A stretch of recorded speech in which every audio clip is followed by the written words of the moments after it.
Assalamualaikum warahmatullahi wabarakatuh. Alhamdulillahilladzi ja'ala al-lisana dalil al-iman wa mizan al-ihsan wa sabab al-ridwani wal-ghufran.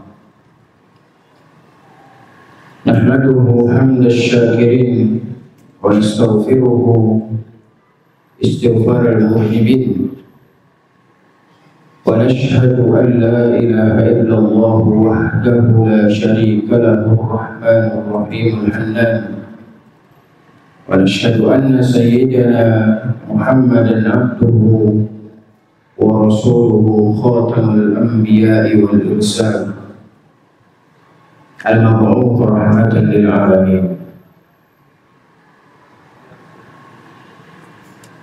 Para santri yang dimuliakan dan dihormati oleh Allah Subhanahu wa taala. Allah Subhanahu wa taala adalah Zat yang telah memberikan kepada kita berbagai kenikmatan, berbagai hal yang kita butuhkan dalam hidup Allah berikan kepada kita. Kecerdasan yang kita miliki, kemampuan untuk berpikir dan menghafal yang kita miliki.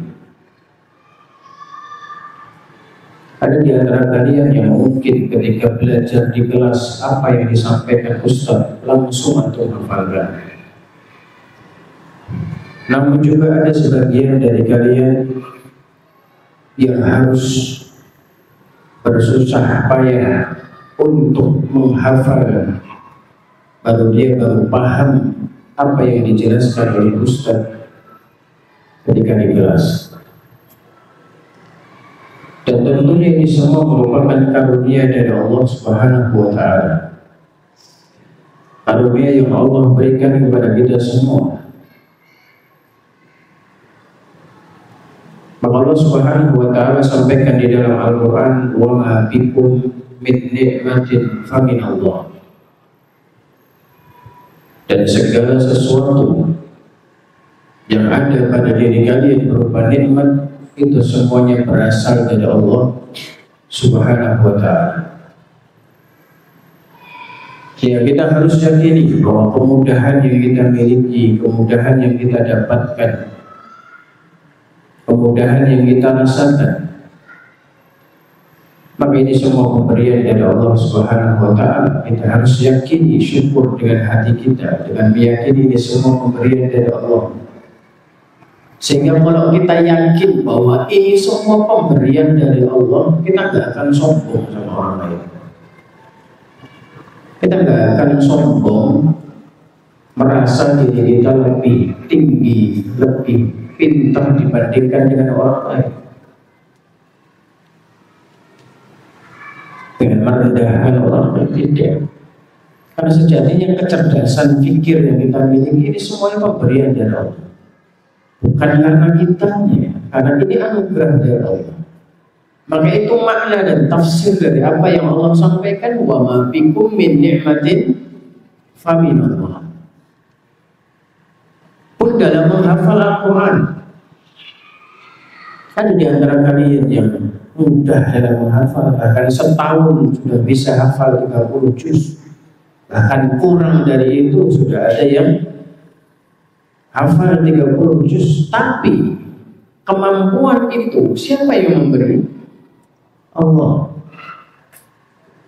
Sehingga kemampuan seperti tidak layak untuk disombongkan oleh diri kita yang lemah ini, karena kita yang mendapatkan itu semua. Kenapa kita dapatkan itu semua? Karena Allah ciptakan diri kita. Jika kita nggak layak untuk menyombongkan diri, memandang orang lain rendah dibandingkan kita, memandang teman kita lebih rendah dibanding kita, tidak. Jadi kalau kita mau merenungi apa yang disampaikan oleh Allah, kita nggak akan pernah sombong kepada orang lain. Tapi inti permasalahan yang akan Ustaz singgung pada siang hari ini bukan tentang nikmat itu. tapi tentang nikmat yang lain. Allah berikan kepada kita lisan, yang dengan lisan tersebut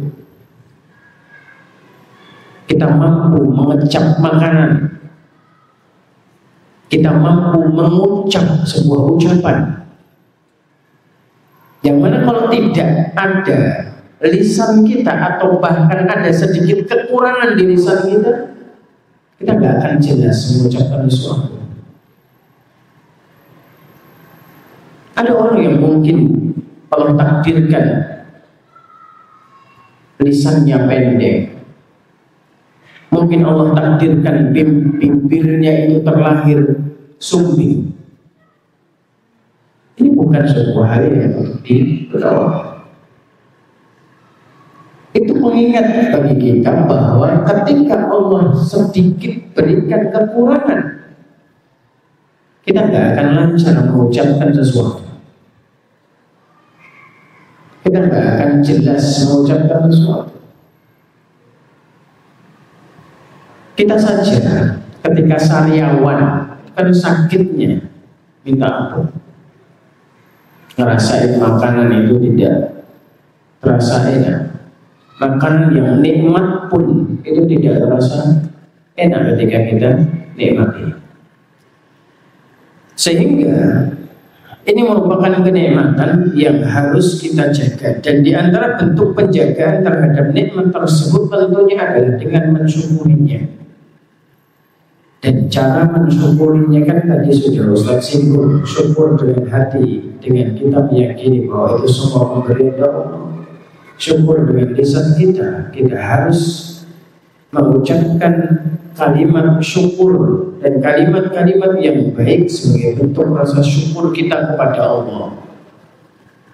Kemudian yang ketiga adalah kita harus pergunakan lisan tersebut dalam ketaatan kepada Allah. Ada sebuah hadis yang disampaikan oleh Nabi Shallallahu Alaihi Wasallam, hadis riwayat Imam At-Tirmidzi.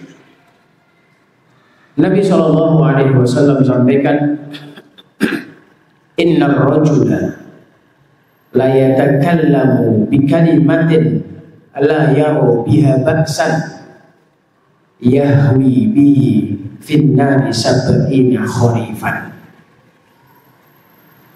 Artinya ada seorang mengucapkan satu kalimat, dia anggap kalimat tersebut sepele, namun dengan sebab kalimat tersebut ia dimasukkan ke dalam neraka jahanam sejauh perjalanan 70 tahun.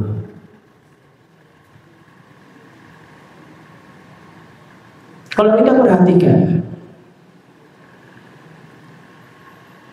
tontonan-tontonan kita atau kalian di rumah, dan itu hal yang mengakibatkan ucapan-ucapan yang tidak baik dianggap biasa. Nonton streamer gaming, nonton YouTuber, ucapan-ucapannya kadang tidak layak untuk didengarkan. Dan seharusnya kalian sudah punya filter untuk memfilter agar supaya ucapan itu tidak kalian tiru, dan supaya itu tidak ditiru. Kalau kalian sudah masuk pondok, sudah paham bahwa ucapan-ucapan seperti itu tidak baik diucapkan. Tapi apa?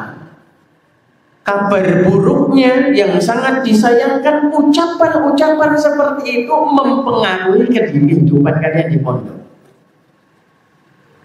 Masih sering didengarkan, masih sering ada laporan seperti itu.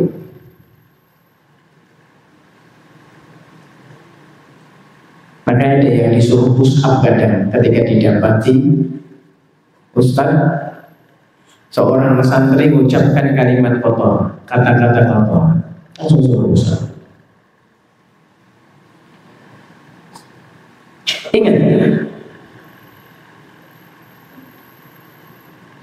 Sekitar 2 pekan yang lalu,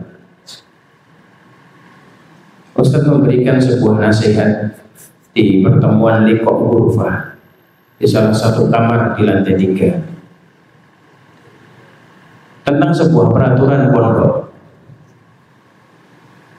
tentang mindset kalian tentang sebuah peraturan pondok.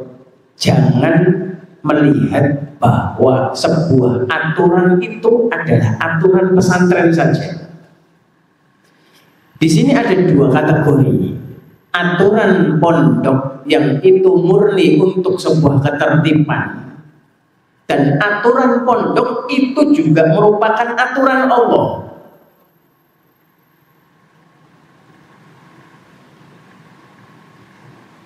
Contoh, aturan pondok yang mana itu dibuat untuk sebuah ketertiban dan kebaikan. Bawa HP itu kan bukan pelanggaran syariat. Ustaz bawa HP, tapi itu sebuah aturan untuk mendukung keberlangsungan pendidikan di pesantren. Sehingga ketika antum melakukan pelanggaran itu, antum melakukan pelanggaran pesantren, bukan melakukan pelanggaran syariat. Kemudian ada pelanggaran yang sifatnya itu pelanggaran pesantren sekaligus pelanggaran syariat. Ini lebih besar dosanya. Tentang sholat, tentang mengucapkan kata-kata kotor, itu bukan hanya antum sekedar disuruh push up ketika konangan ustaz, tapi itu antum melanggar peraturan Allah. Melanggar peraturan Allah.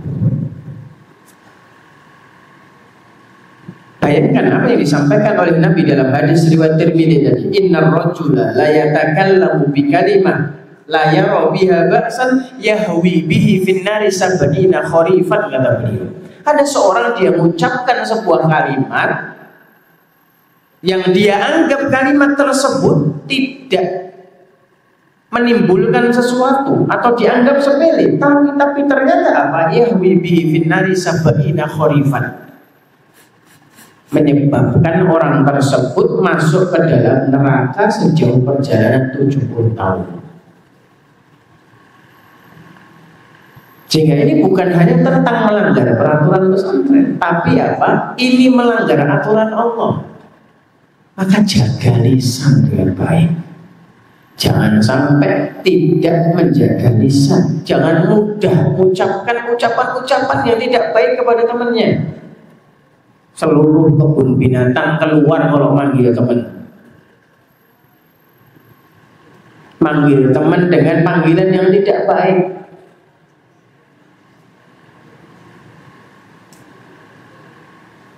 Dan hal seperti itu tidak layak untuk tidak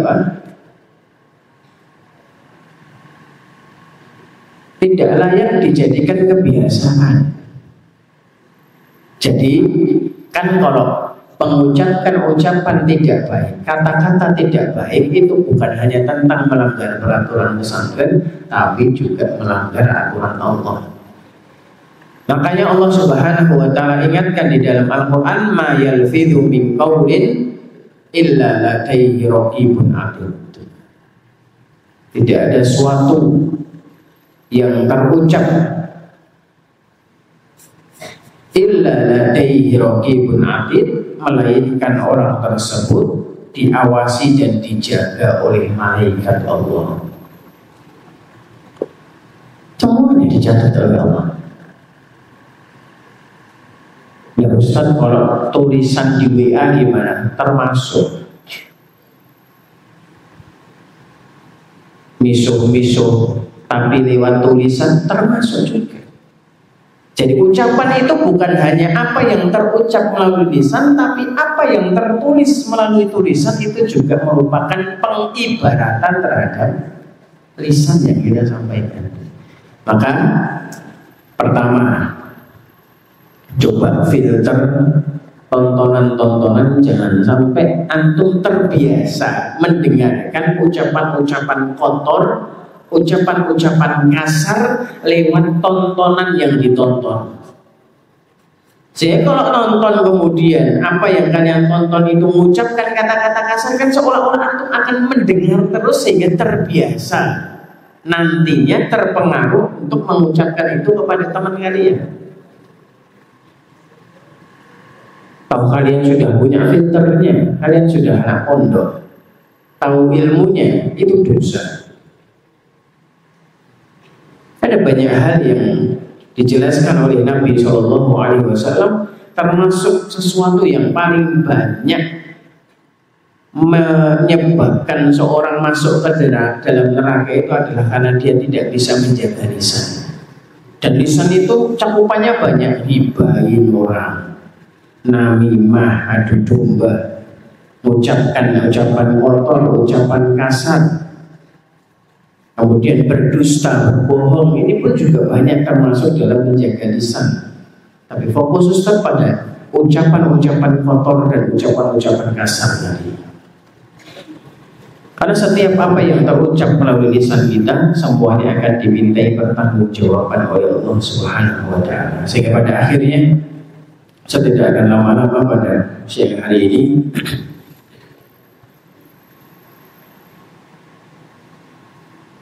Peraturan yang dibuat oleh pesantren itu bukan hanya peraturan tentang pesantrennya saja, tapi ada peraturan yang di sana dibuat karena itu merupakan syariat Allah. Sehingga jangan sampai kalian antum merasa aman, merasa sudah dihukum ustaz gara-gara mengucapkan kata kotor, itu sudah impas, gak dihukum sama Allah. Ingat, itu baru hukuman di dunia. Kalau kalian gak tobat, gak memperbanyak istighfar, maka kalian tetap akan dimintai pertanggungjawaban atas apa yang keluar dari lisan tersebut. Adapun pelanggaran yang dibuat untuk kedisiplinan, ya cukup apa yang diberikan pesantren, apa yang konsekuensi yang diberikan pesantren itu cukup.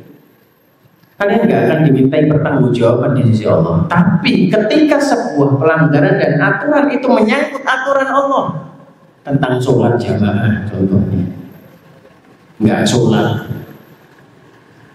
ya, malah sembunyi ketika sholat, maka ini bukan hanya berkaitan tentang peraturan yang dibuat pesantren, tapi juga merupakan syariat yang dibuat oleh Allah Subhanahu wa Ta'ala. Maka pola pikir seperti itu coba tanamkan dalam diri antum. Ketika melakukan pelanggaran, jangan sampai itu double pelanggaran pesantren dan juga pelanggaran terhadap syariat Allah Subhanahu wa Ta'ala. Sehingga mudah-mudahan Allah Subhanahu wa Ta'ala memberikan taufik kepada kita untuk menjaga lisan kita dengan baik dan menghiasi lisan kita dengan kalimat-kalimat memuji Allah Subhanahu wa Ta'ala. Kita akhiri, barakallahu fikum, wa sallallahu wa sallam ala nabiyyina Muhammad. Kita tutup dengan doa kafaratul majelis.